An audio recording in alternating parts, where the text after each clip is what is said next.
Okay, there you go, Jody. Okay, welcome everybody to our usual meeting on Wednesdays at 7 p.m.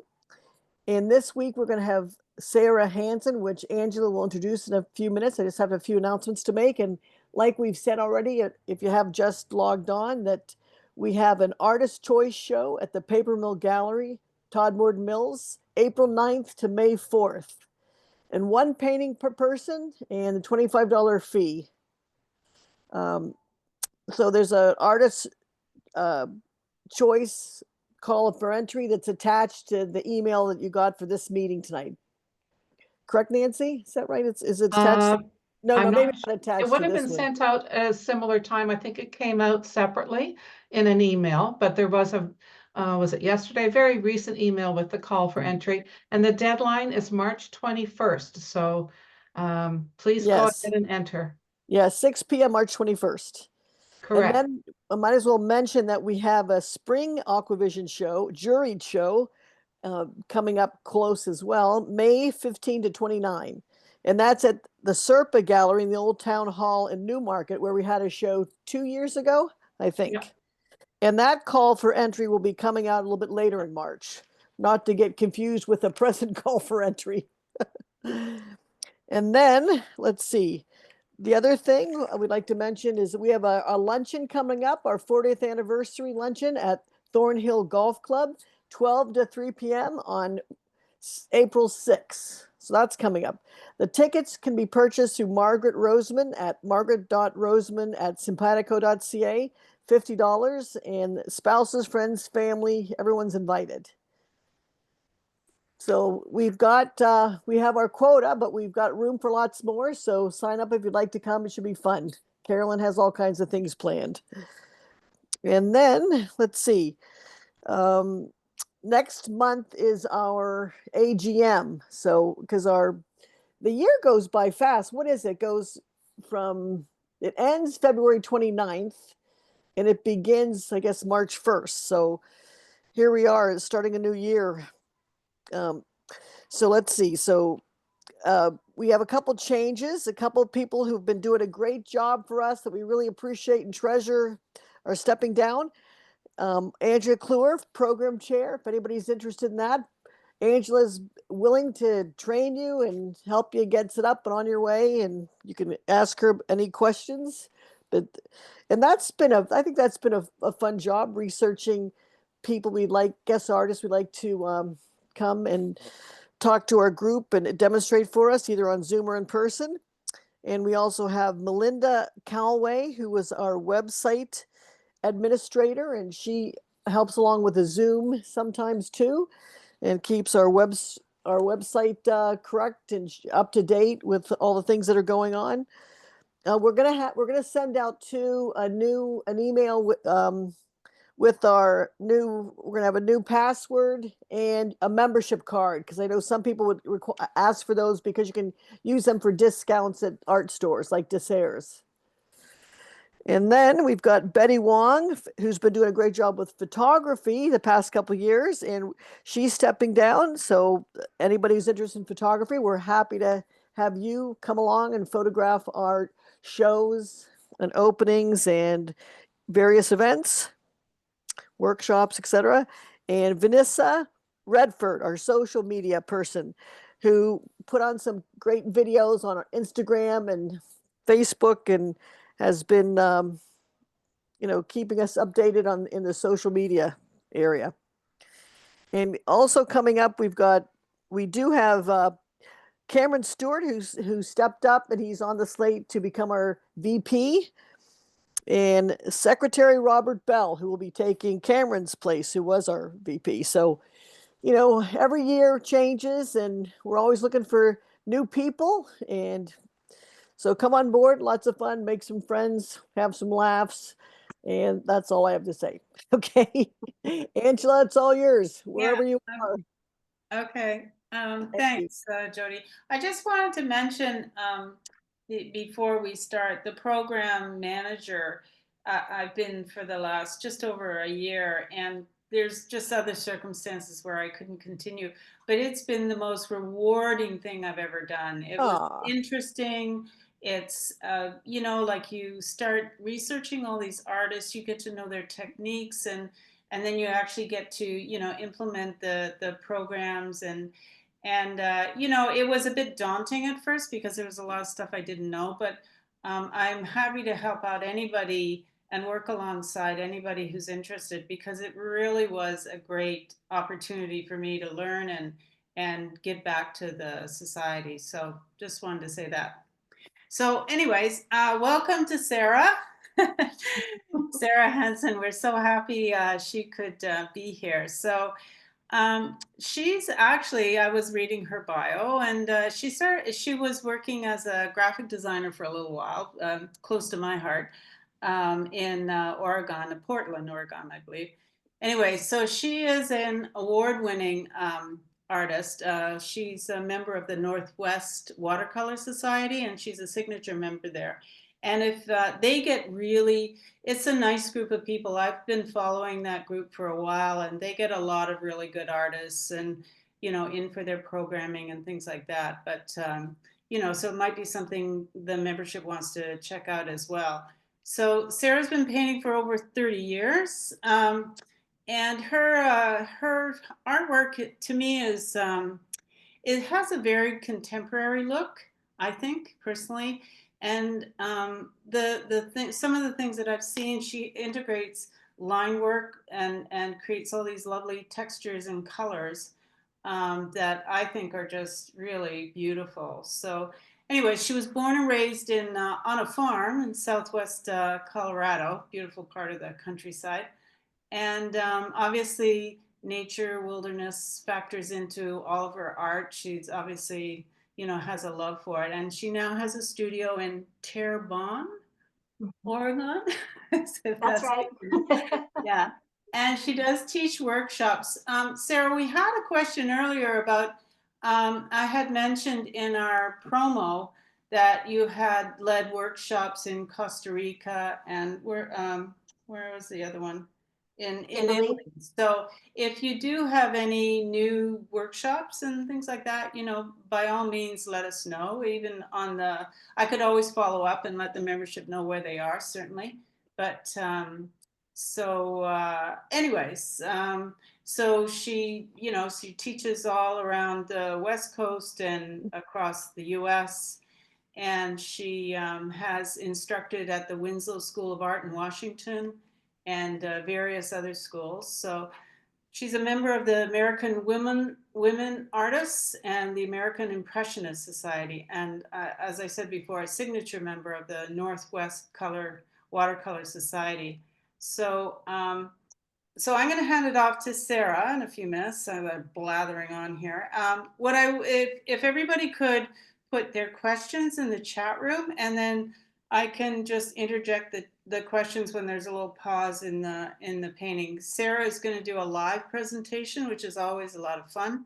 And if anybody wants to paint along, and you know, it's certainly a great opportunity to do that too. So welcome, Sarah. Thank you so much. Let me see. Am I all right? It doesn't look like I'm muted. Perfect. Thank you so much, everybody. It's so nice to be here. Thank you, Angela and Nancy, for making this happen. And Jody, I haven't met you before, but thank you. Well, you're welcome. And thanks for everybody for coming out tonight. Well, it's nighttime to me. I'm 3 hours ahead of you here, but to watch this video, this demonstration, it's going to be really fun. I did want to, a couple of things. So first of all, I guess there was a question about my workshops, and I do teach all over the United States. I do teach abroad typically, and I have taught in Italy and I have taught in Costa Rica. Right now, this year, I'm leading a class in Croatia, and it's through Winslow Art Center. The Italy and the Costa Rica were in the past, which doesn't mean they're not going to happen again. It was just you know, late information, I think, to whoever was reading it. But yes, I've taught there. So if you're ever interested in what I'm teaching, go to my website. It's sarahbhansen.com, and it's Sarah, S-A-R-A-H, B as in boy, Hansen, HANSEN.com. And I'm also on Instagram at SB Hansen Art. So you can check me out there. So really quick, I wanted to talk just before I start demonstrating, and this whole time I'll be demonstrating, but the question always comes up, you know, what do you paint in? And I have 3 mediums that I paint in. I paint in acrylic, gouache, and watercolor. And there's reasons for all of those. I started out in traditional watercolor, and I painted in traditional watercolor for years, and that's how I got my signature membership at Northwest Watercolor Society, is painting portraits. I dabbled around in all kinds of genres, but portraits is what I landed on, and I painted them for many years.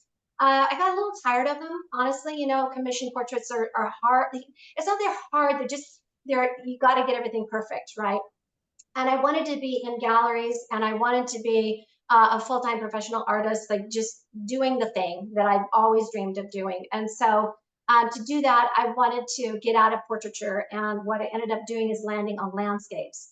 I ended up wanting to do full-scale, large landscapes. You can see, well, that's a floral, but that's my, you look on Pinterest, or not Pinterest, Instagram, but I'm doing florals right now too. But I love to do landscapes and large-scale landscapes. So when I work in acrylic, that's my medium for large-scale landscapes and flowers and things like that. And that way I can get nice and big, and I paint on panels, and I put them in galleries. The gouache I use for plein air painting. It's fabulous for plein air painting. I also use watercolor and acrylic in plein air painting. It just kind of depends on what's going on. And then watercolor, of course, I come back to watercolor, and I've had watercolor. I love it. What I do watercolor now is just for me, though. You know, for teaching too, but I don't paint it to put into galleries. So I'm not, you know, Andy Evanson trying to get, you know, all my work out into galleries and shows.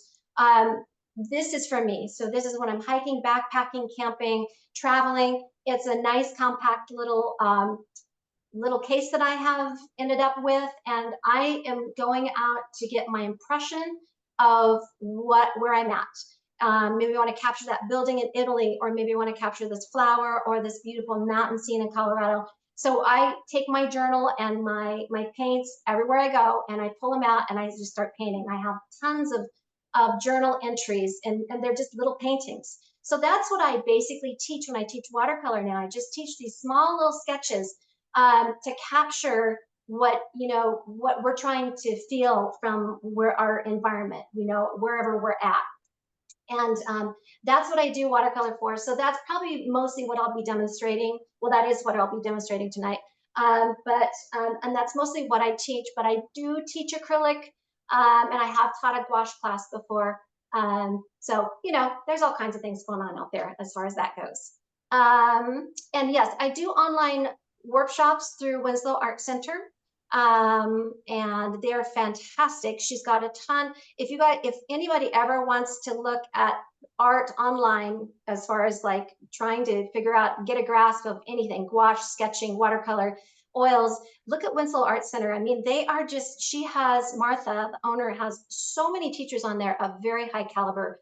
And it's just a fantastic way to get a good education in anything you want to learn for art. So that's where I teach, and she's fabulous. She's also sponsoring my trip over to Croatia, and did Italy the year before. So she's just fantastic. If you all have questions, I paint really super fast and I talk fast, as you can probably already tell. So don't be afraid, Angela or Nancy, just to go ahead and interrupt me. You say there's a lull, there might not be a lull. So just interrupt me as I go on. So yeah, are there any other questions before I move on to my demonstration table? No, I just posted the Winslow Art Center website, so people can go there and take a look at it, as well as your own website. So perfect. It should be fine. Perfect. Okay. Okay, well, I'm going to share my screen now. Oops, and you know what? I also have found that I have to share my microphone. So hang on just a second. I got to back out of that to get my microphone. So I'm just switching my microphone to my other webcam so it doesn't sound so weird. And now we'll grab that again. Okay. All right, so you should be able to hear me pretty good right now. Yeah, okay, good. Thank you. All right, so as I said, I paint fairly small. I paint in my journal, or this piece of paper here that we'll work on tonight is about a 7x10, or maybe it's a 7x11, which is 18 centimeters by 26 centimeters.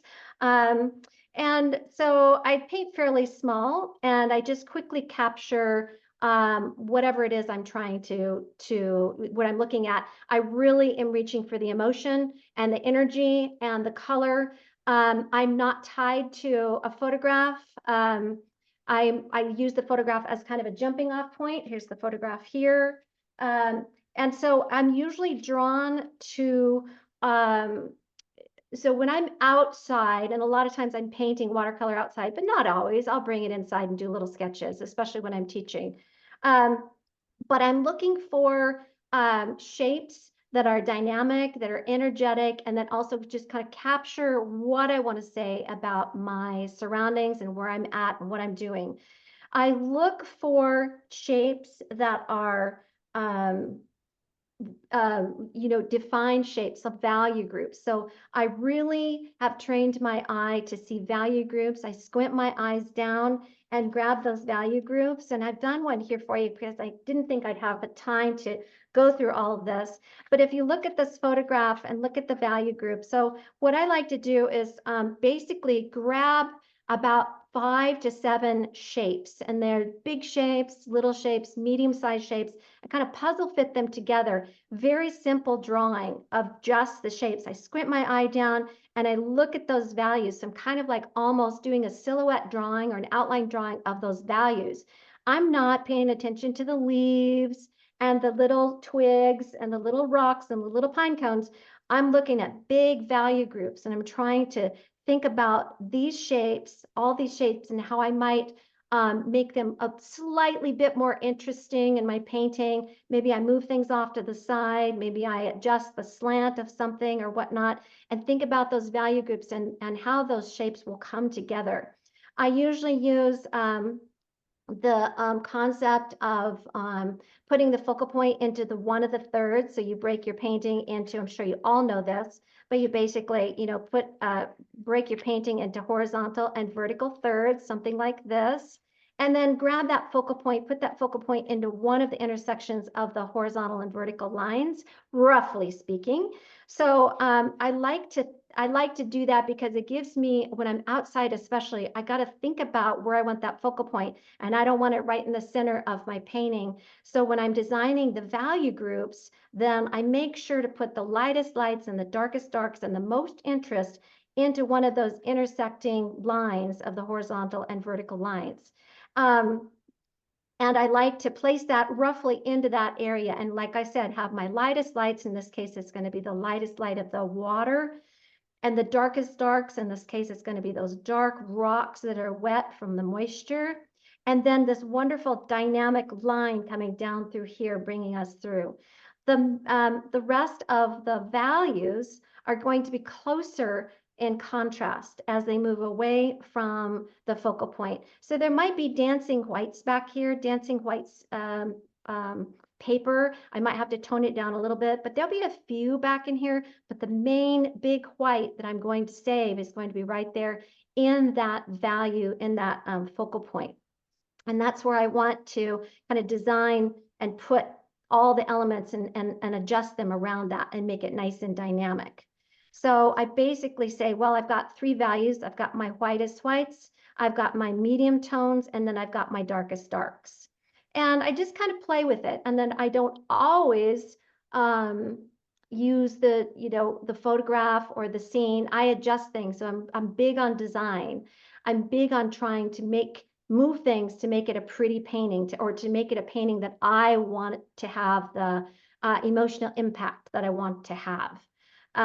So that's a big part of the design, is grouping those values, grouping the colors, and making dynamic movements of those contrasts through the painting, with the focal point in one of those areas nearby of the intersecting. So it's not right in the center, outside, kind of awkwardly on the edges. So we're going to move this aside. So the other thing then I think about when I'm planning my paintings is I think about colors. And so there's there's like a dominance, right? There's a dominance thing. I want to have either predominantly warm colors or predominantly cool colors in my paintings. You know, I usually kind of pick a color field. I want to have like predominantly whatever greens, predominantly blues, and then everything jumps off from that point. So here's an example that I did earlier, and I'll just talk about this example. This is kind of predominantly green blues in this, but we also have some warm colors and some hot colors in here. It's not half and half. I really try hard not to have my paintings be, you know, half cool, half warm. That's a big, it just creates this kind of jarring. It's like, what is this really saying here? It's nice to have a temperature dominance or a kind of a color dominance. So like I said, I don't always do my paintings based on the photograph and based on exactly what's there. I might change it. If when I was sitting here at this waterfall, and this is at Mount Hood Forest here, I don't know if you know Oregon very well, but it's Mount Hood Forest called Umbrella Falls. And let's say I was sitting here and it was morning time and there were a lot more purples and kind of pink colors in here. I might play that up in my colors. Or in the afternoon, like this was, a little more warms, a little more greens, you know, take hints from what I have, but I don't always paint exactly that. What I do though, and so if I'm looking for like something with more neutrals and trying to get super moody, or maybe kind of want to have like an overcast day, I might subdue everything, get more neutrals in here, less pops of color, less energetic feel, less contrast. So I really think about what mood I want as well. What do I want my painting to say? So when I decide what color, what kind of mood and what I'm kind of going after here, in this case, we're going to just make it simple and go real closely based off of the photograph. What I like to do then is I like to say to myself, what is the main color? Obviously, we talked about the temperature. That's going to be mostly warm. What is the main color I want to get after this? Because I practice limited palette. The limited palette that I use, as you can see, I've got a lot of colors on here, but the limited palette that I use changes per painting. It isn't always the same 5 colors, 3 to 5 colors.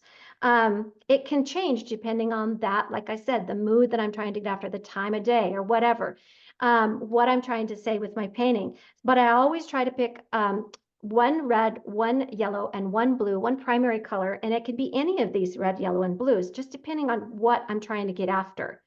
And so what I like to say is, well, what's the primary color then that I want in my painting? And in this case, you know, there's a lot of these kind of greens, and maybe the greens is the primary color I really want to nail. So if I'm adversely painting, let's say lupins, where they're very purple, and I've got this beautiful purple field, I want that color to be nailed for what I want my purple to be. So I want to pick my blue and my red that's going to create the best purple I can possibly get for that lupin.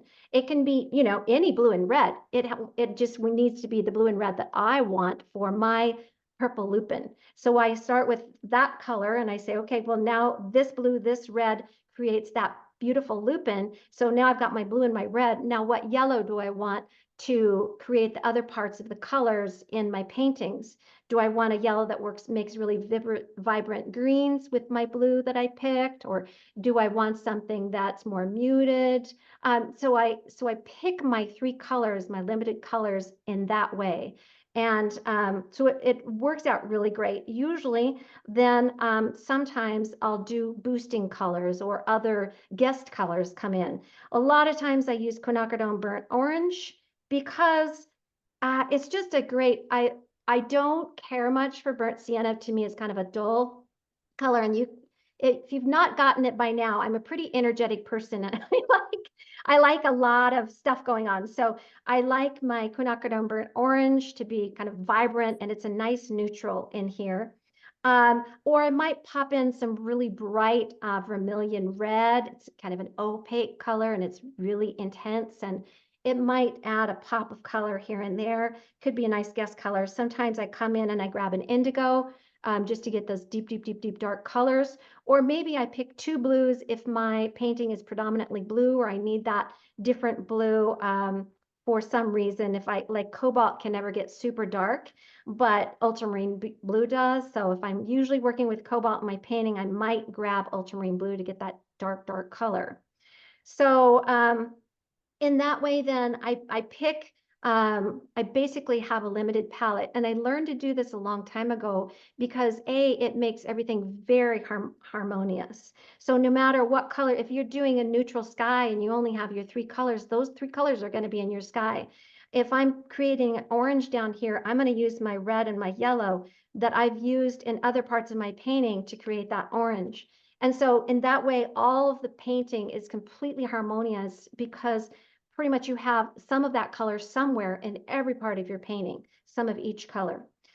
Maybe not the guest colors as much, you know, it just kind of depends, but that's okay. It's mostly harmonious. And I learned to do that a long time ago because I was like, I mean, look at these colors. They're so beautiful. How could you not pick every single, just put them all in there, right? But I found then that my paintings were kind of disjointed, especially greens. You know, you could just pick a cadmium green and put it in there, and that's the only place it is, and it just doesn't work with anything else. So I mix my greens, typically speaking. So anyway, that's kind of my process on picking colors. Are there any questions?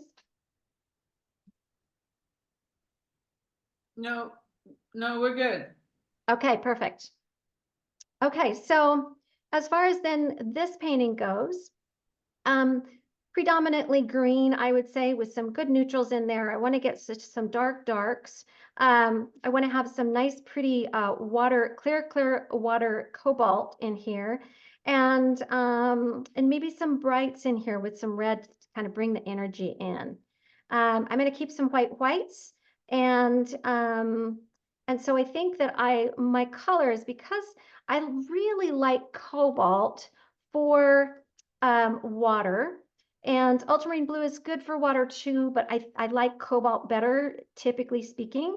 So I'll start with cobalt blue, and then I'm going to go ahead and use Hansen yellow medium for my yellow. I have Nickel Azo yellow, which is, again, one of my favorites, but it's a little pushy. It's a pushy color. It shoots into everything, and I don't really necessarily want that in this painting. And also, if you're using Nickel Azo yellow with like an ultramarine blue, it causes the ultramarine blue to gradiate out quite intensely, and you can have this kind of funny texture that you're not expecting. So I think the cobalt with the Hansen yellow for my yellow. I'll probably use quinacridone coral for my red and maybe a touch of vermilion. I'll use some of this, yeah, my brain went blank, quinacridone burnt orange, and we'll see how I'm doing as far as like the green. This is over here, this is green gold, and then I might need some indigo. So that's just a few colors that I'll be playing with and pulling from. So I'm going to put this aside now, and I'll actually put this up here so I can kind of look at it, but I also have a picture that I'll be looking at. Okay. Here's my photograph. So you'll be able to kind of see the photograph. I might move this just a touch this way. Okay. You'll be able to see the photograph there. Now, I did want to say, when I was doing portraits, I used liquid mask all the time because it protected the whites for all kinds of things. And I could just layer, because I'd have like maybe 20 transparent layers on those portraits. And you know, at the end, when you pull off the liquid mask, then you have to work those white parts of the paper back into the painting. But it was worth it because then they were nice and bright and white, and I could soften the edges or whatever I needed to do. I did put liquid mask on this, and the reason is, and I usually don't use it ever. In fact, I had to dig it out of my students' liquid mask pile that I haven't gotten into for probably 3 years. So, but I used it because last time I painted this waterfall, I absolutely just got to splashing things everywhere and I lost my whites. And a lot of times that happens when I'm demonstrating because I'm talking about what I'm doing and rather than like saving my whites sometimes. So I did liquid mask this out with just a regular Winsor & Newton liquid mask, and that's on here in the whitest whites. You might be able to see it. Really quick for materials, I use Arches. This right here is Arches cold press, 140 pound or 30 gram. And this is 7 by 10 or 18 by 26 centimeters. I love Arches cold press. I think it's just always so consistent that it's what I use all the time. This is great for travel. This is a block. If you've never used them before, this is my last sheet in here, so it's not attached. But it's great for travel because it comes glued around all sides. And you can just paint on it and then take it off, and then you have a fresh, clean sheet to paint on the next time you want to paint. And it's got a nice stiff board on the back, so really handy. And if I'm not painting on that, then a lot of times I'll just paint on sheets, Arches sheets, and I just rip them off and cut them down and paint on little sheets. So, and as far as paints, this is all Daniel Smith paints here, professional watercolor.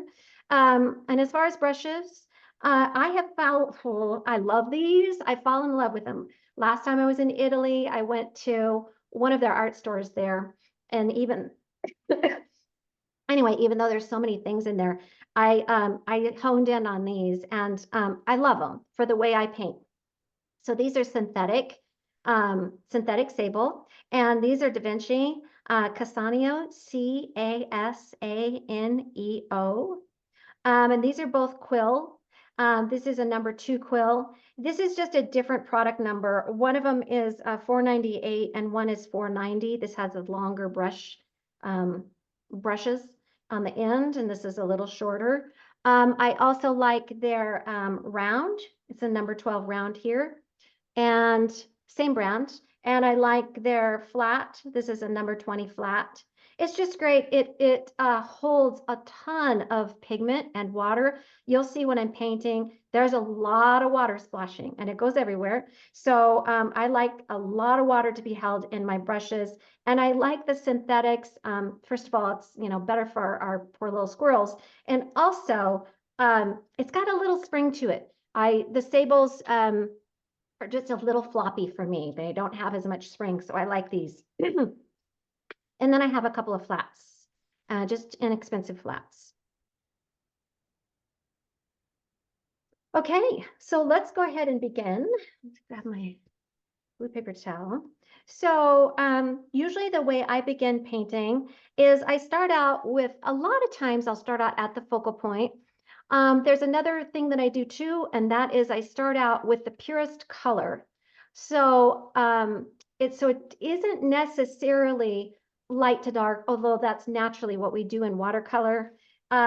It's more about getting the focal point. So as you can see or tell by my paintings, I kind of hone in and I grab what's really important and then let the other stuff kind of go crazy. And so what I like to do, I guess I have a thing with patience. My painting patience, it's just not, it doesn't last very long. So I'll get in there and I want to get that focal point. I want to get that important part first. Or because I mixed so crazy, I want to get that pure color first. And typically speaking, that's going to be in the focal point anyway. Sarah, there was a question about your go-to colors for plein air. Are they always the colors that you use, whether they're whichever colors they are they always in your tray? Because there's a few empty ones in there. Yes. You always bring the full set of colors in your tray, in the palette? Yeah, not all of these, no. If at the end of this, I'll pull out my travel palette so you can see. Oh, okay. Yeah, right. But I typically use the same. I just don't have a lot of these special colors as much, like some of these. This is Quin Pink and Opera and Quin and Imperial Purple. So I don't have a lot of them, but typically speaking, I do use roughly the same colors. Okay. All right. Thanks. Yeah. Okay, so right now we're going to pull some cobalt out here. So I like to paint splashy and wet and loose and fun. And we're going to try to accomplish that here. So now I'm looking at my water here. And what I want to do first is I want to paint my water in the blue shadows. Now, what's interesting, and I'm so careful about saving my whites because I never use this. I don't have to worry about that right now, but we're gonna do open brush strokes. So you all kind of know what those are. Those are kind of open brush strokes that I'm holding my paintbrush kind of sideways, and I'm bringing it down so that we have some interesting open marks on that water, where it's kind of going, it's hitting the tops of the bumps of the paper, the mountains of the paper, and it's catching those, but it's not filling the whole paper entirely. So that'll give us kind of a sparkly look. And we're going to go down in here and grab some of this other water here. And this is just pure cobalt. I haven't done much else with this. So, and not only is my liquid mask going to help here, but this open brush stroke is going to get it to be kind of splashy. So we'll come up in here and rinse that off. And now what I want to do is I'm going to mix this neutral here. And this is like a neutral shade of the water, where the water comes down and it's kind of, there's some shadows and some shading in there, but it's not as cool as this cobalt. So let's mix a neutral. So we're going to mix, first what I like to do with a neutral is, if I think my neutral is mostly gray, I want to make my purple first, because gray is pretty much purple, right? It's just a neutralized purple. So we're going to grab just a tiny bit of the quinacridone rose and some more cobalt. We want this to be very, very light. And now we're going to get some yellow in here, because we know that those three colors are going to create a neutral. And I'm going to warm this up a little bit more so that I have this nice, interesting bouncing shadow in here. Now we're going to rinse the brush off and get a bit more water in that, because I could feel it was a little too dark. And I'm going to bring that color, open brush strokes, and it's just tinting a tiny bit. You probably can't even tell, but we'll get a little more color here, a little bit more of the red. I've turned my palette sideways for this demonstration, and I'm not used to it, so I'm finding myself reaching for the wrong colors here, but we'll make it through. Okay, so there's kind of that interesting neutral color coming in, and it can probably also be down here as well. Okay, and now you can see that it's just a lot of some blue and just some gestural marks, very, very loose. Okay, so now what we can do is we can come in and say, well, I think let's go ahead and start with the green and start building that up. So I'm going to grab Hansen yellow, and I want the green to be a cooler green in the background so that it kind of goes away and we don't have something jumping forward to us. So we're going to mix that Hansen yellow medium with the cobalt. I'm getting it more blue than yellow. So it's proportions. We want those proportions to be on. I can also take just a tiny bit of red just to dull it down and make it more neutral. I'm coming back here and I'm going to just openly throw some color on this so that we have this killed right away. What I mean by killed is, we're knocking it back so we don't have any open space back there to come forward and, pull the eye. And we're going to add a little bit of charging. So you know about charging, and charging is basically dropping color into other color, and it has nice soft edges. So we're just going to charge into that, bring some nice, interesting color down in here. And we're going to get a little more blue into this color here and bring it down towards the water. Okay, just to darken it up. All right, same thing up here. And this time I'm going to grab a bit more of the yellow because I want this interesting line. You see this line right here coming down, and then we can bring it across too. And let's get more yellow into that puddle and dot some interesting highlight leaves coming down. We don't want this to show up too much, but we still want it to be interesting. Oh yeah, starting to feel it. It's coming through. All right, let's mix some blue with this. We're going to work down into this pile here. We're going to mix some beautiful blue, green, and this time I'm going to grab maybe a touch of the vermilion. So I like the vermilion because it has a warmer, it warms my green up a bit more. Okay, so we want some more color in this, a little more vividness here. So this is all very wet.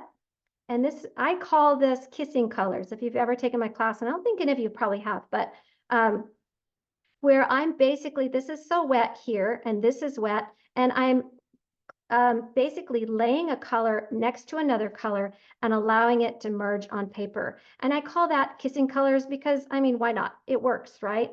It's basically, you can just envision it. Here I'm laying a color right next to the other color.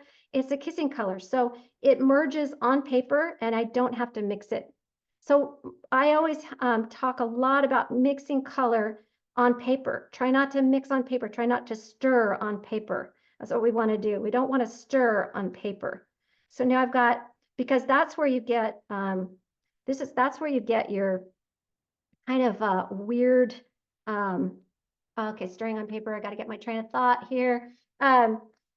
Muddy stuff when you start stirring on paper and moving things around on paper, because what you're doing is you're just lifting all those colors and you're not allowing it to blend on its own, which is really, really key. It's to blend on its own.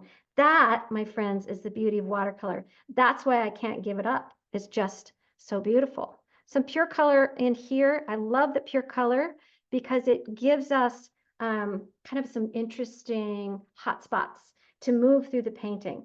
This, remember, I'm working on this value scale too. So I'm basically covering these whole areas with some medium tone colors. They're not all the same colors, but they're about the same value. Okay, let's grab this. We'll bring it forward a little bit. This is some yellow again with some cobalt. And we're going to grab just a little bit of quinacridone burnt orange to warm it up some more. And I'm going to lay this in here. Now, you notice I am not concerned about painting all the little fiddly things yet. We're just putting some beautiful variation of a wash in here. This beautiful, interesting wash is coming down.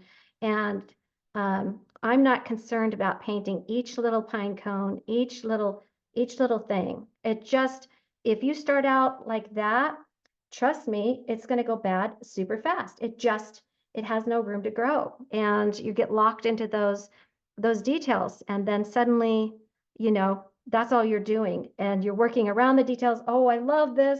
Now you have to save that, and then it just becomes, it's not a good way to work. Let's get some hot spots down here by this really beautiful waterfall here. Focal point. So one of the things I always fight this, is our tendency as humans to love pattern and to create pattern wherever we are. And so when we're painting, a lot of times, you know, you saw me do the quinacridone burnt orange, and then I did the exact same thing down here, and it was exactly two things, same shape, same color, same size, blah, blah, blah. I fight against that. We as humans, as artists, fight against that all the time. Always notice when you're doing that and try to avoid that so you get variety and you don't get those repeating patterns. Okay, so I'm going to come in here and find this. This is a nice, pretty dark rock over here. So we'll go ahead and lay that in. This is still somewhat soft, which is nice because now we're going to have some hard edges back here beginning to happen. And I love that for this. I really do. So then let's bring this in. We're going to give it a little space there. And then I see a lot of cool colors from the sky, maybe reflecting from the sky. So we'll add some cobalt in there. That's that kissing color again. And see how those blend up into there and they shoot up into there. I don't care about that. That's totally fine. We're not going to worry about that. We're just going to let it do its thing. Because first of all, we're in the background here and we don't need it to be perfect back there. We want it to be kind of soft. All right, so we're coming into here. We see this rock. And let's get some cobalt blue here, maybe ultramarine blue, darken that up just a bit here. And we'll come into this rock here. That's nice, but maybe too blue. So let's adjust it with some quinacridone burnt orange and get a nice, it's so pretty. We'll get a nice, pretty color coming in across here and down. This is a little bit of water there, which I might suggest, but it's in the shadows. I got to be careful not to make it too light. Because again, we're trying to create, you know, not too many whites back here. We'll probably have to, when we take off the mask, once I take off the mask, you know, it'll be too white back there. So I'll have to fill it in a bit. So grabbing more of this beautiful color coming across this way. The kissing colors, and again, this is fairly dark over here, but you can see that every time I come in to my palette, I'm wetting, I'm rinsing, I'm mixing, I'm grabbing something slightly different. So that's what keeps everything nice and fresh and really lightens up and it energizes all of these shapes so that they become interesting and not the same, you know. That's what we're trying to do. We're trying to express how we feel about this and not necessarily what is exactly there. So I'm pushing the color and I'm creating interest. Now look how this is going to be really interesting. We're going to throw some red in here. So this red is giving us some energy in that spot, and it can come down and come into these rocks. And it's just going to light that spot up. Okay, grab more ultramarine blue and quinacridone burnt orange. And now as we're coming down this way, I can see that this is that nice warm spot. So let me just use that pigment here. And now let's grab some warm color where the sun is. Whoops, I went into the wrong yellow, didn't I? Okay, that's okay. It's more of a guideline. Okay, so we're trying to get this to be, you know, a kind of a light brown. So we've got some quinacridone burnt orange here, and I'm going to throw that quinacridone burnt orange right into here. Give it some more yellow on this side as it comes down. Oh my, look at that. Isn't that just gorgeous? Look at that. That is so pretty. Let's bring it over here because we don't want to have things in just one spot. We want to share the love. We want to have these things dancing around and not just one area, but a few areas. Okay, that looks good. Looks good. Now I'm going to actually grab some green gold. And why? Because there's this very interesting green here of moss. And I know something about green gold, and that is when I drop it into this, it will shoot into that and create a very interesting pattern. Look at that. It just moves right across the surface of that quinacridone burnt orange. And because we love that so much, we're going to try not to do the patterny thing, but we're going to dance that color around a little bit so that we know that it's not just in that one spot. Okay. All right. So now where are we at? We need to fill in this area. And since this area is kind of at the edge and it's not really doing anything, we can not call the eye to that area. So basically just mix up what we have here and, you know, have it be just kind of a dark area back there. Now, one thing that I do love to do, and that is I like to take my fingernail or the end of a paintbrush. And at this point in time, it's nice to add some kind of interesting lines in here. And this can be indicative of rocks or branches or twigs or something. And so we can just kind of add that in, a couple of those areas. And that'll give me some line work to play with later. Okay, I love that red, people. Let's do some more. So let's grab that red with a little yellow. And I'm going to do an orange here. I don't want to be opaque or anything, but I want it to be, you know, hot. I want it to really call your eye to that spot. Let's get a bit more red in that, bring it down, and maybe have some water feel to that. I didn't like that, so we're going to change it. Okay, ooh, look at that. Oh, it's so fun. Okay, here we go. Coming down this way, and maybe we need just a touch of that up there because who doesn't love a little red? Okay, now this spot here needs to be taken care of let's grab, what was I doing? Yes, let's do the green. Oh, I think what we want to do is we want to keep that a little cooler. So let's actually do ultramarine blue with my touch of red here and my quinacridone burnt orange. We'll bring it forward, but have it be fairly dark. And maybe more quinacridone burnt orange. And then looking at these rocks and thinking about how they're moving through here. Oh, there's that pattern thing again. Did you see it? Okay, so we're going to bring these rocks in. Think about the water splashing on some of these. Really fun in there. Try to suggest shapes and think about, I love to negative paint, and I love to think about how the water is coming over those rocks and splashing down and creating kind of an interesting chaos in there. Because we know that nature is about chaos. It seems to me, organized chaos. Okay, so let's get some nice, deep, dark, rich color. And what I really love is this wall right here. So let's bring this.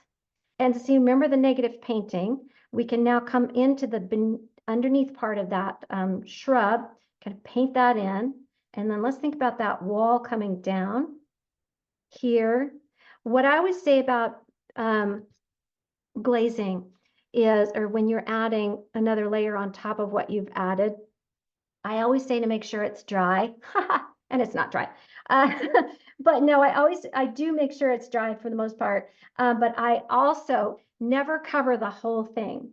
So I like to cover some of it, but leave some of it open. That's kind of the key. Let's come back up into here with that darker color because it's getting drier up here. And I think I can successfully bring in a deep color under those of rocks. I see how great that brush is. It's just, it holds so much paint, it's so much pigment. Okay, we're gonna create the underneath part of this rock. Think about those leaves and things coming down. The water splattering there maybe. And you know, we have something there. I need to catch that in the water. That's some leaf. Okay, we can come up here, kind of like what's going on with this. And then let's go ahead and give it a charge of quinacridone burnt orange again, because we can add some variety. So I always talk about variety in my paintings. You want to have variety. You want to have things to be, you know, different everywhere they are. They want to have some difference. They want to have a little bit more warmth or more cool or more red or orange or, you know, whatever, right? Okay, so let's grab some, oops. See, there's that tendency to not go to the right color. Okay, let's get this right here. This is very green and interesting here with some branches. So let me grab more yellow in that.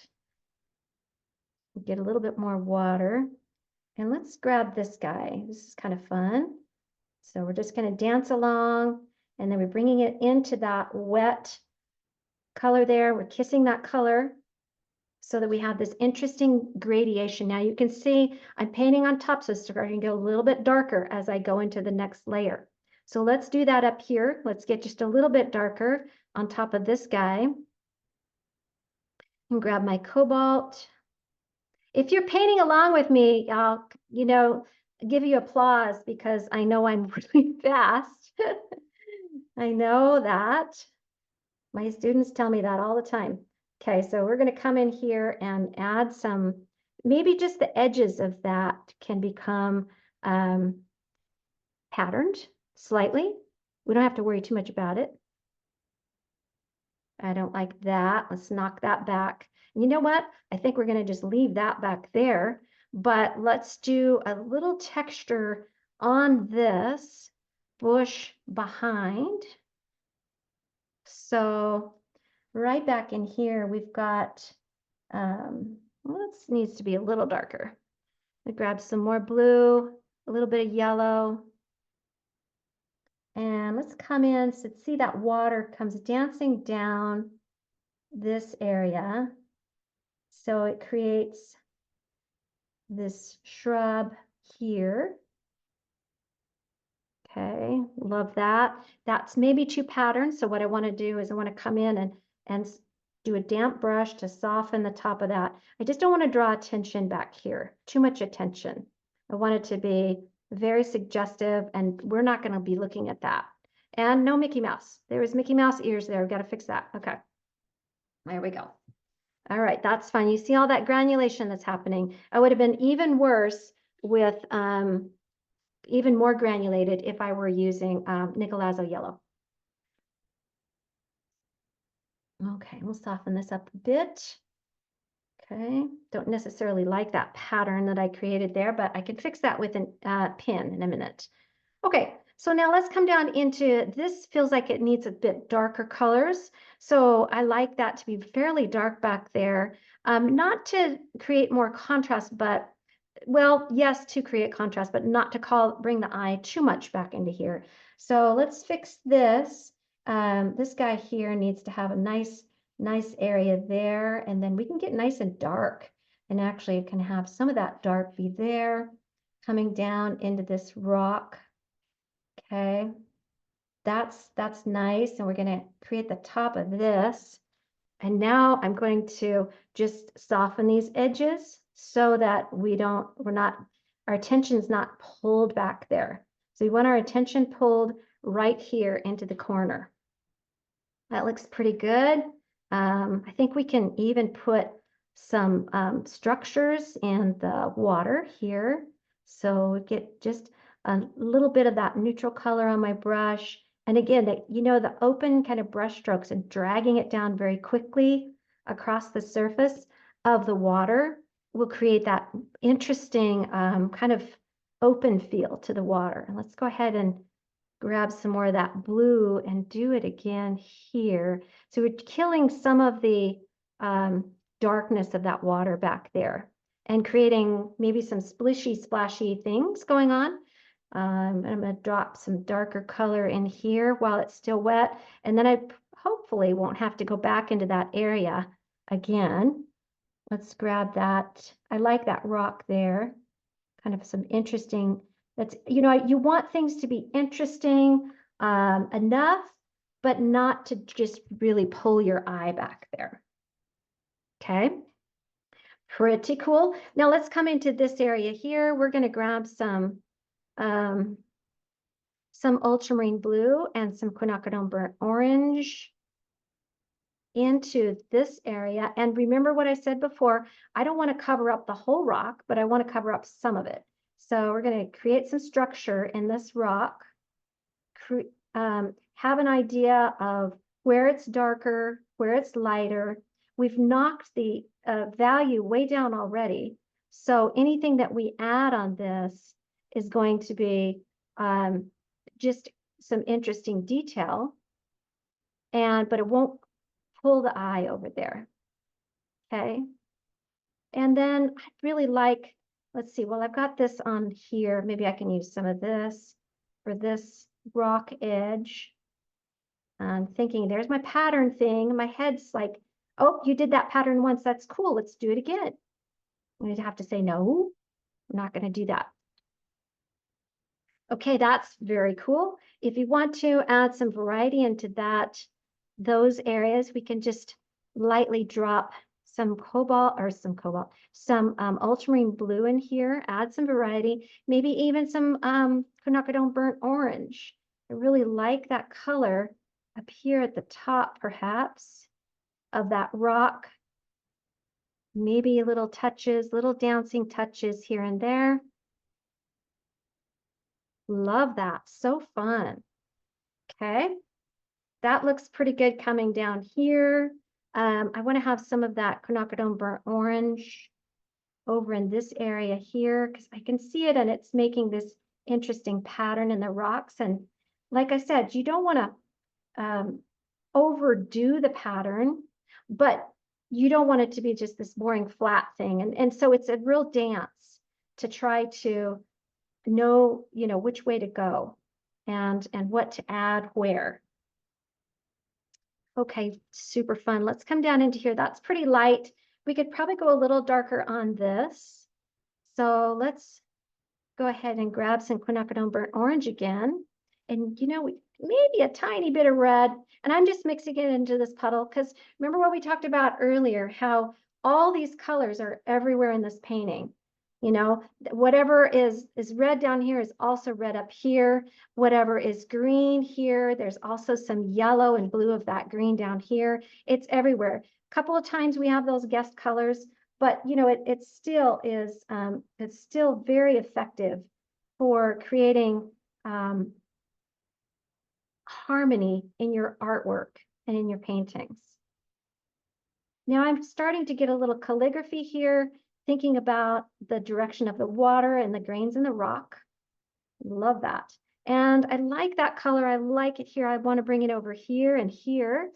That's really nice. I don't like this coming down like that, so I'm going to move that so it doesn't create too much of a line. And then let's get some darker color down here. How are we doing on time? 5 o'clock. Okay. Y'all still with me? Any questions? Yeah, no, we're good, Sarah. Everybody's just painting away. Okay, perfect. Okay, so now we've got a mixture of ultramarine blue and quinacridone burnt orange. And again, like I always say, you know, don't cover up the whole first wash with your paint, with your second layer. You want to have some of that coming through. It's really important to do that because that's what makes watercolor so amazing, is that fun ability to see through to the layers beneath and see what's happening up there. You know, like it gives brightness and color and interest to your watercolors. Let's grab, this needs to be fairly, whoops, wrong color. Get ultramarine blue, quinacridone burnt orange. That's my darks. You've been seeing me use that quite a bit. We're going to get that. There's a shelf here, and it's kind of repeated. That's, I think, the other reason why my brain keeps wanting to repeat that. But we're gonna not follow the picture and make that be less repeated. Okay, looks pretty good here. I'm feeling like that needs a more of a neutral color on it. I think when we take the liquid mask off, it's going to show up as, it needs to be just a touch darker. So we're gonna splatter that in here. And then let's see, that needs to be, oh, I see, I missed my rock. So let's grab another rock down here. Fill that in. And ooh, maybe we can do just a touch of my red here while it's wet so that it spreads out a bit. Nope, that's weird. We're going to remove that. And you know, also I'm going to grab more of that green because I know how that will shoot across there and create something interesting. Sarah, Yes. what green is that you're using? The green that I am grabbing is green gold. Green gold. Okay. Mm-hmm. So I'm dancing this down into here just to get kind of a continuancy of the green.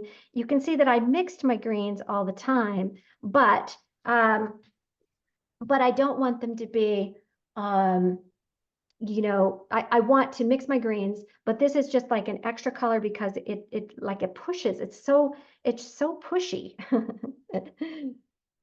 Okay, I'm gonna kill this as it's really pulling my eye down there.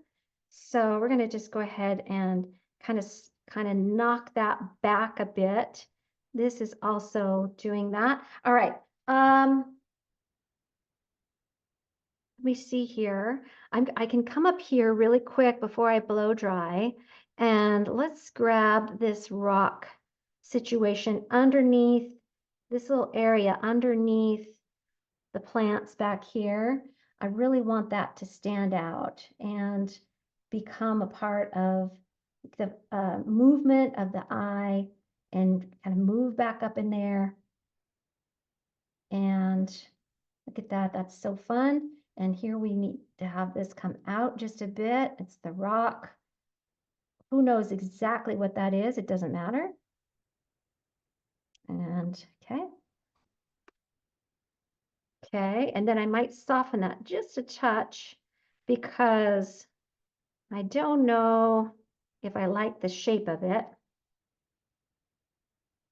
Okay, and then I'm going to bring a little bit more color into that. And it's starting to get, it's a little too wet now. I do live in Central Oregon, and Central Oregon, believe it or not, is a desert, even though it's raining today. It is a desert. And so we have a really dry days. Today is not, though, so nothing's drying like it should. I'm going to take a minute to dry this.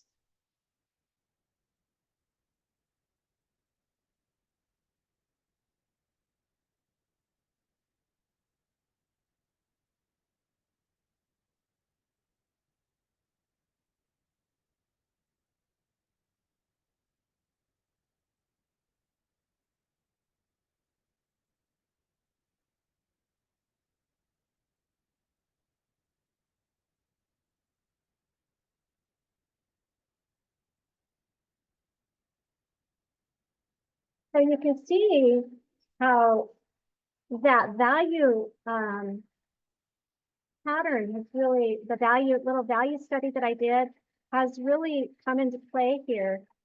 And with the mid-tones and the water coming through. The temperature of the painting is overall warm, but I've got some cooler colors in it here and there. And some interesting patterns happening. Some interesting whites.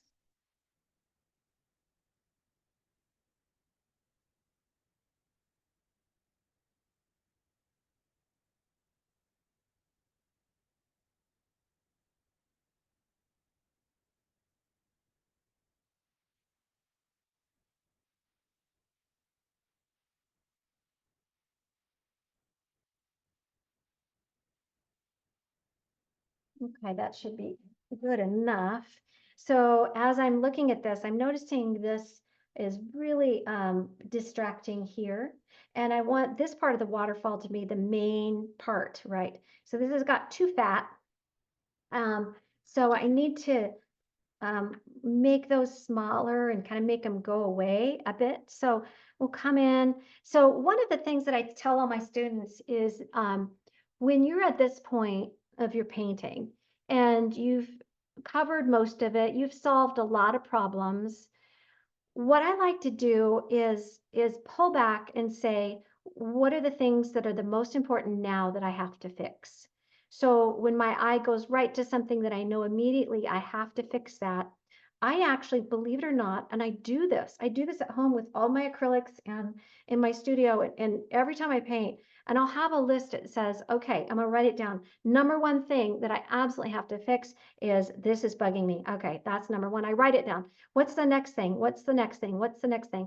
So I'll finish my day painting in the studio with this list. And what's super cool about that is you don't find yourself overworking it, A, and then B, you come in the next day and you've got this list already and you don't say, oh my gosh, what am I going to do? You know that the very first thing is I got to fix that thing right there. And then the other really great thing about that tip is that you sometimes we'll get to the bottom of the list and you don't even have to fix that last few things because the things that were bugging you the most you fixed, and it ended up creating this kind of like anti-domino effect where it just didn't even matter about those things on the bottom. So that way you can kind of keep your work fresh and not overwork it. Is the hope. It's always the hope. Okay, so I'm going to grab some of this color again. I'm just going to come in and tuck in some color next to that water. I don't want it to be the only place where that color is or it will show up. So we're going to fill in some areas here, make this darker. Still feel like that needs to be a little darker. We could have some water coming in here. This needs to be a little darker. I'm just doing some final things here to give us an idea before we take off the liquid mask and make sure that everything seems to be looking pretty good. Sarah, there Yeah. was a question about whether you ever mix gouache with watercolor. I do. You Yeah, I do. Yeah. So, and a lot of times, especially when I'm trying to find my whites like this right here, I did use white gouache on that coming through. And that's a great way to find your whites again. But there are times where I will basically just use this the gouache for like a kind of a wash. I'm getting more into that as I go. But like if I want to kill a sky, for instance, I could put some white gouache on that mixed with another color, and it just goes, you know, it just recedes, and it's really nice. So yeah, sometimes I do that. Not often, but I'm planning on doing it more in the future because I'm really wanting to get back to gouache. Oops, wrong brush here. Okay, let's grab, I need this to be a bit darker back here.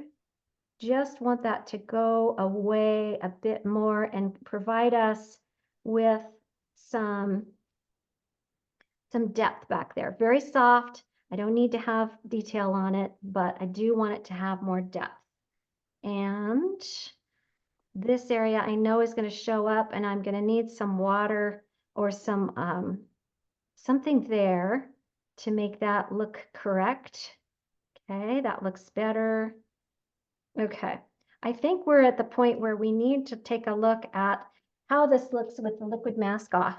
So I'm going to blow dry this again, because you want to make sure your painting's dry before you remove the liquid mask.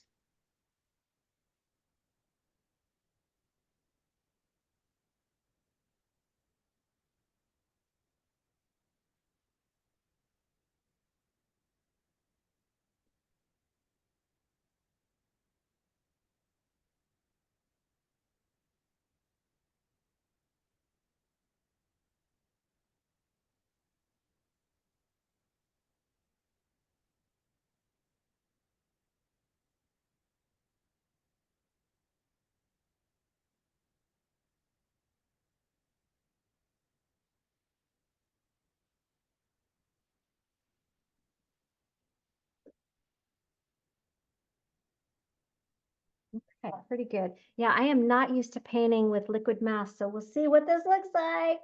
Okay, I got a little remover here because, first of all, my liquid mask was old, so I was hoping it would come off. And it looks like it is. We'll see what happens. It might be super cool. It might be like, oof, too much. But we can soften all of it. We can make it work. It's nice to have these sparkles. Oh, yeah. It's nice to have those sparkly whites left alone, isn't it? Okay.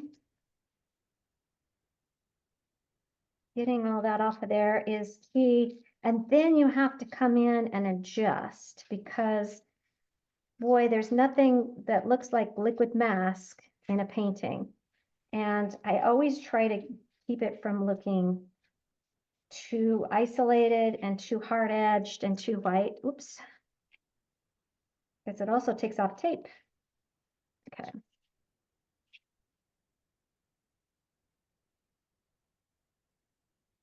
Okay, pretty good. All right, I like that. Let's do a little fixing here, and I've got my shorter quill brush here. I really miss the hard edge here of this wall. So let's grab some of that and get that nice and detailed in here. It wasn't so much a liquid mask thing as it just, I didn't see it, didn't get it done. So let's grab that wall as it comes down and get some more paint here. I just want that hard edge of the wall. I want it to read like a wall, and it wasn't. So got to fix that. Like a rock wall. Yep, it's working. Got some leaves back in here. Let's see, that looks pretty good. Let's do the same. Now, what I love about that intensity of that darkness is it jumps up the contrast quite a bit. So when we do that, we have to make sure that we have it in other areas too. So let's put it up here. We're going to put a little bit of that rock wall darkness here. Back in here is nice. And then let's see if we can grab, well, I'm going to get this one here. I know that needs to be done.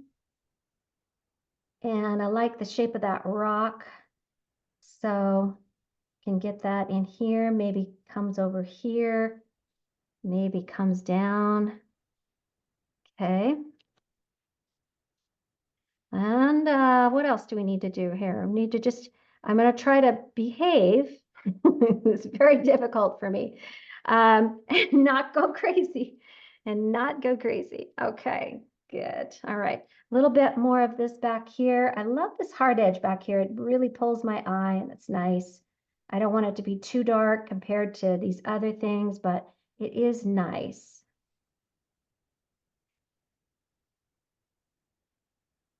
Okay. And then I feel like we're needing some some darker colors over here. So let's just paint into some of that and some of this. I just want those I want those I meant darker contrasts. And it will also help me find some of these weird shapes over here and make them seem more like rocks. This is nice because that brings a movement of the eye up this direction, which is always nice to utilize if you can. Okay. And then looking pretty good. How's the whites looking? The whites are pretty sparkly, but they're pretty intense. So the next thing I might do then is knock them back a bit.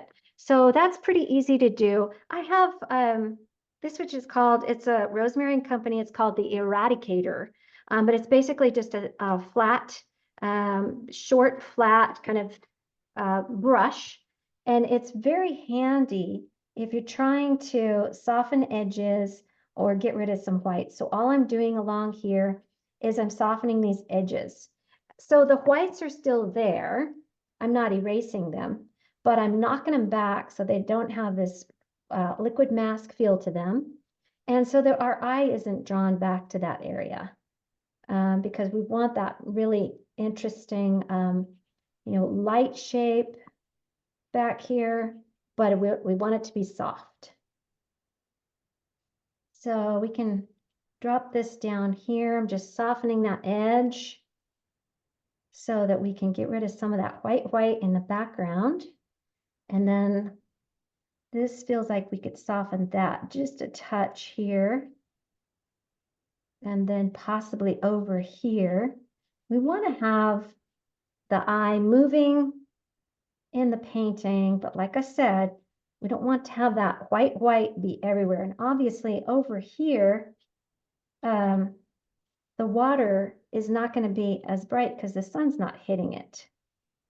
So we're just kind of touching up that white. So we're killing the super white colors here. Maybe there's a reflection there. You can create reflections if you want to.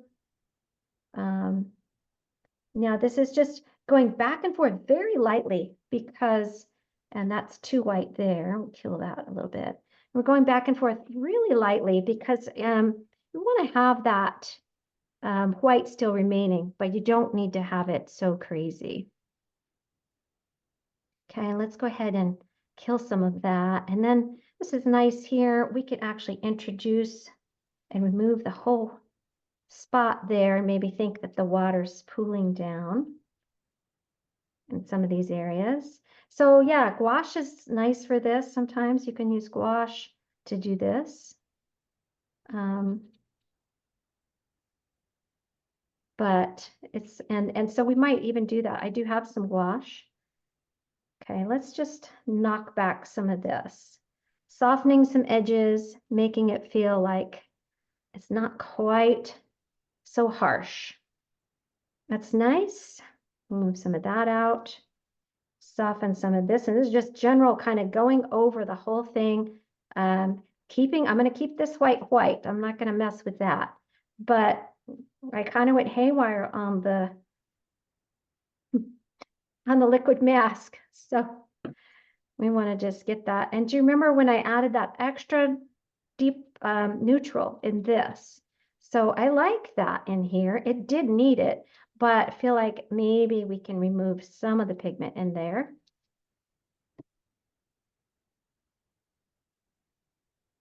Okay, and then maybe down here, we can have some of this white coming this way. Whoops.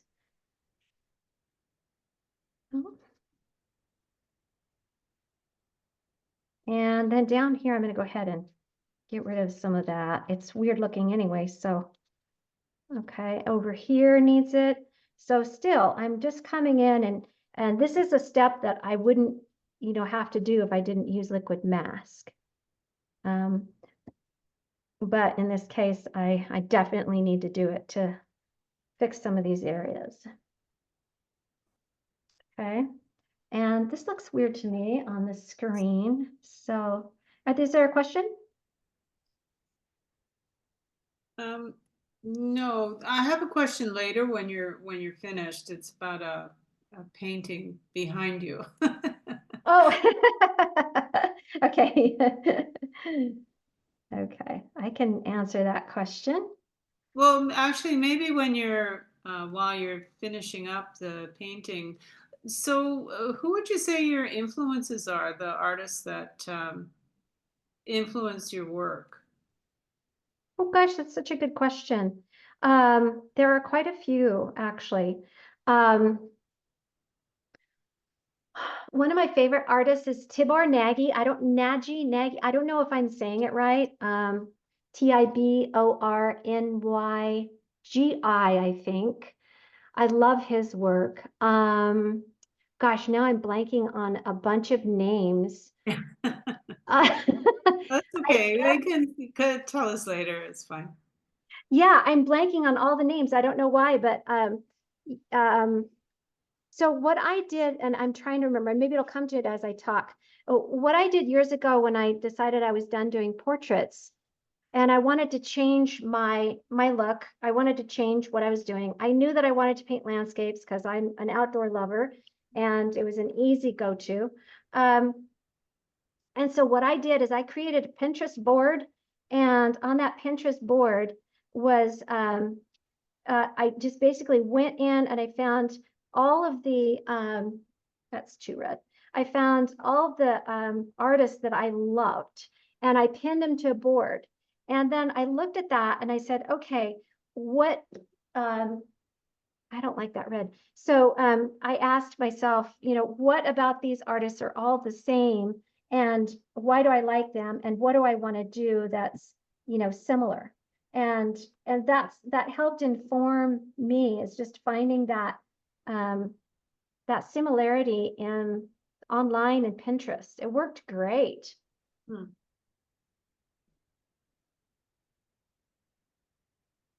Okay. All right, here's what we're going to do. We are going to dry this, and then I'll ink it, and you can watch me do my ink marks.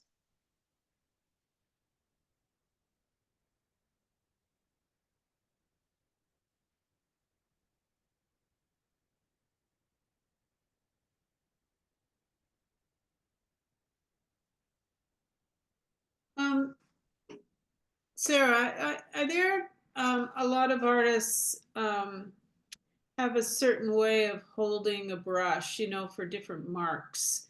Is there any particular way that you're more comfortable when you hold the brush and how you apply the marks to the painting? That's a really great question. I'm going to fill this out back here while I'm talking, hopefully. So I move you see how I'm doing right now, when I want more loose, open brush strokes, I hold my brush kind of like this in a more horizontal way. And that's typically how I do it, because as soon as I get down here and I start doing this, that's when I get tight. So I try to move back and hold my brush at the end as much as I can. And that keeps me from getting too tight and too in control. I don't want to be in control, believe it or not. And we do, right? We fight that all the time, but it's just this it's a fight that we all have with art. And I find if I hold my brush closer to the end than up towards the brushes, I'm looser. Okay, thanks.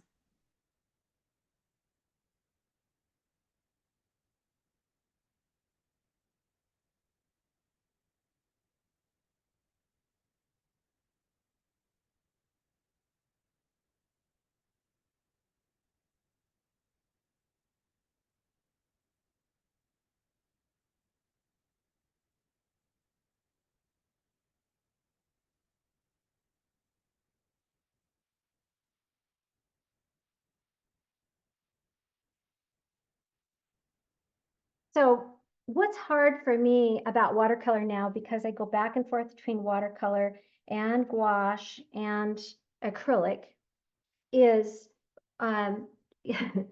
when you're doing acrylic and gouache, you're working dark to light. So the first layers you put on are your darkest, and then you build up the lights. With watercolor, it's just the opposite. So always when I'm painting, and if it's been a while since I've watercolor painted, it will be one of those fights where I'm thinking to myself, well, where's the lights? And I get to the end, I have to work backwards and try to remember and train my brain to remember that. And so it's a tricky thing. And that's why I think working with gouache would be an easier transition between acrylic, dark to light a lot of times. Okay, so let me talk about inking real quick here. This is just an inexpensive Pilot fountain pen. It has one of these cartridges where you can put ink in it, and it's called a converter, and this ink is non-soluble. And so I just put that in there, and I use this. I like this on watercolor paper because it doesn't wreck it. So I find with micron pens, which is my next best, and that's what I usually take with me when I'm traveling. The micron pens are great, but I find that they, when you're doing them on watercolor paper, the nibs end up just wrecking so fast. I don't know, they just don't last. So I struggle with that a lot. And so the fountain pen seems to work the best for me. I do like of the microns, I've found the plastic nib. It's just micron, and then it says PN after micron. It's plastic nib. It seems to last a little bit longer than the metal ones do. So this is just black ink.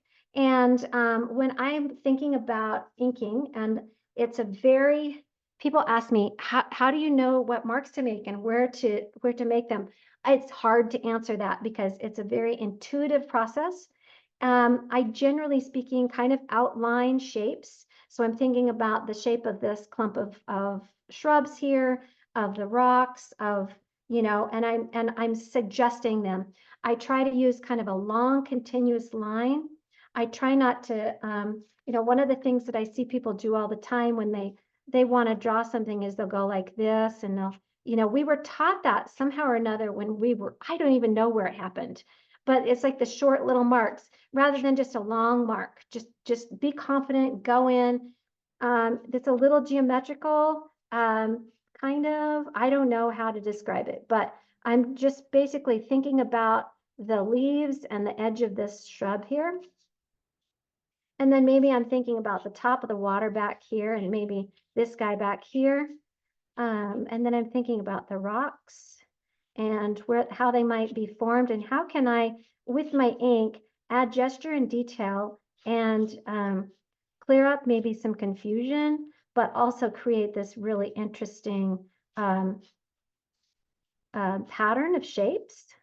Okay, this is nice because I can really find this here. Look at that. That comes out and goes back into here. This is bottom part of that shrub. That's nice. Here's a little branch here coming up into this. Maybe some rocks there. This is nice here. I want to find that. I don't want to get too much into the water because it's not necessary, and it's too much contrast. I like to use black ink because of that contrast and because it doesn't introduce another color.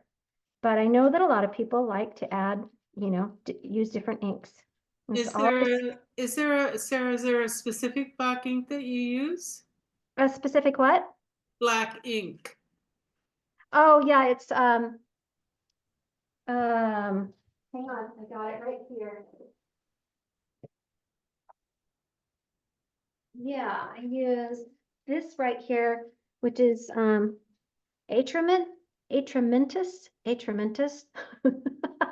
I can't pronounce anything tonight. Archival ink. Okay. And this thing, you know, it'll last me forever, I think, really. Okay, finding those rocks here, edge of that. I try not to get too detailed with this. If I get too detailed, it just doesn't come off right at all. So we're just going to get looser, find those edges. Back down here. Anything else? There's my picture. There's that. Yeah, I don't think that's okay. I think that's basically all I have to do on this. We're gonna sign, seal, deliver, done. Okay, that's great. It's beautiful. Thank you. Really, really nice. So the question one of our members had was they wanted to take a closer look, if it's possible, about the painting behind you or beside you. That one, yeah. And they wondered what medium it's painted in, what it is, anyways. Yes, okay, I can do that. We might do that in just a minute here. And Yep. but it is acrylic on cradled panel board. And so it's basically, yeah, some wildflowers. And let me see if I can. Not quite sure how to do that.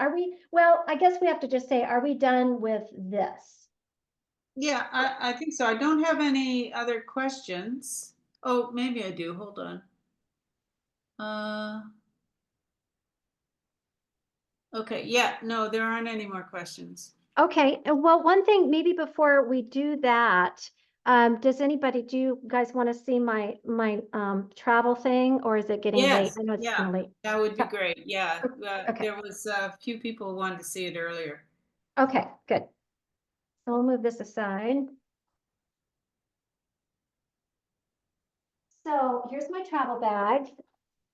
And you can see how small and completely contained it is. It's about the same size as the paper. So the paper can go in behind it or whatever. It won't fit inside, but it can go in behind it. This little Ziploc bag is just kind of a fabric reinforced Ziploc bag. I found it on Amazon.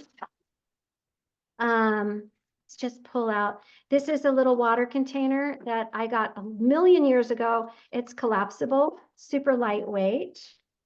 And then let's just get, I've got, of course, my brush that I love. It's the same brush that I have. Oh my gosh, it's got sand in it. I've got sand in my brush.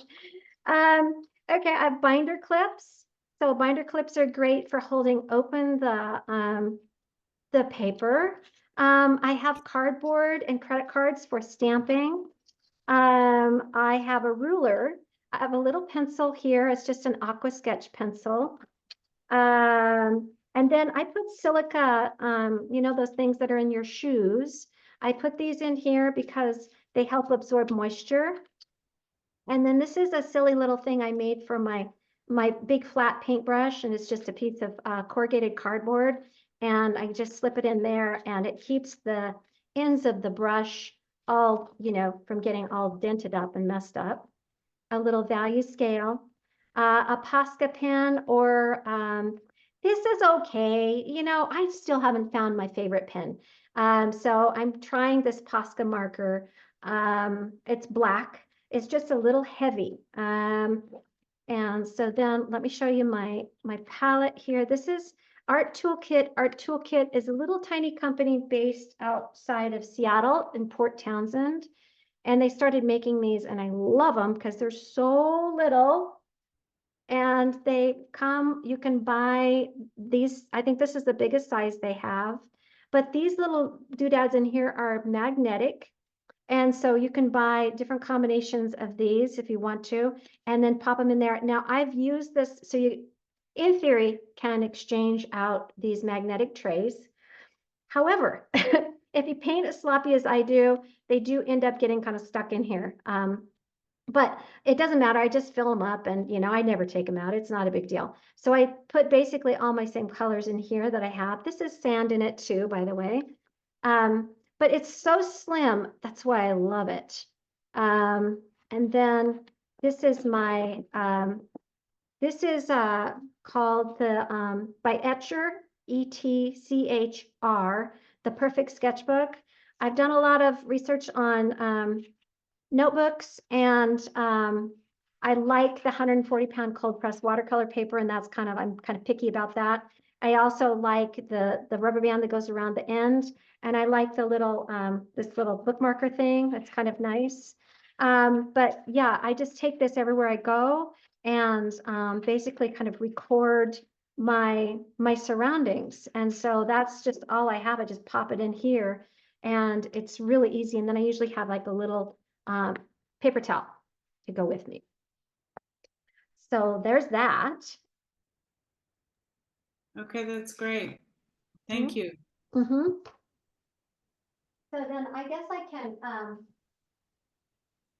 stop my share. And then I don't know if you want to, I don't know if you have me spotlighted or not.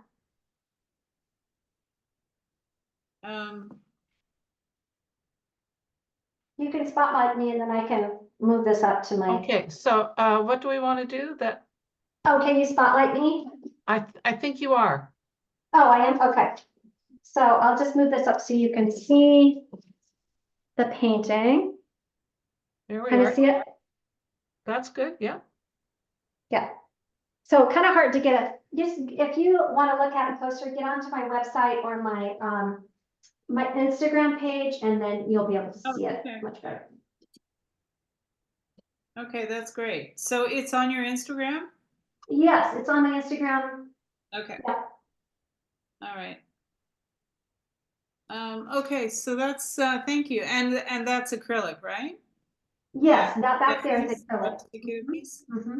Okay, well, that's great. So there's a lot of really nice comments coming in. That beautiful painting. Love the color. The colors are gorgeous. They're beautiful, beautiful colors. Thank you. So Thank you. and with the line work, it's really nice. So does anyone else have any questions for Sarah? All right. Well, I want to thank you very much, Sarah, for doing the live presentation. It was great. We can talk after about, you know, I need a couple of things from you, maybe a JPEG of the final painting so we can post it on the, have it with the newsletter that we send out. So that would be great. But yeah, no, I really want to thank you for the evening. It's been great. So It was really fun. Really fun. yeah, it was really fun to do and loose and lovely. So there's a lot of really nice comments coming straight to you from Canada. Yeah. Canada, Yeah. I love Canada. You're still our friends. I don't know what's going on. Just ignore what's going on down here. Yeah, yeah. No, that's great.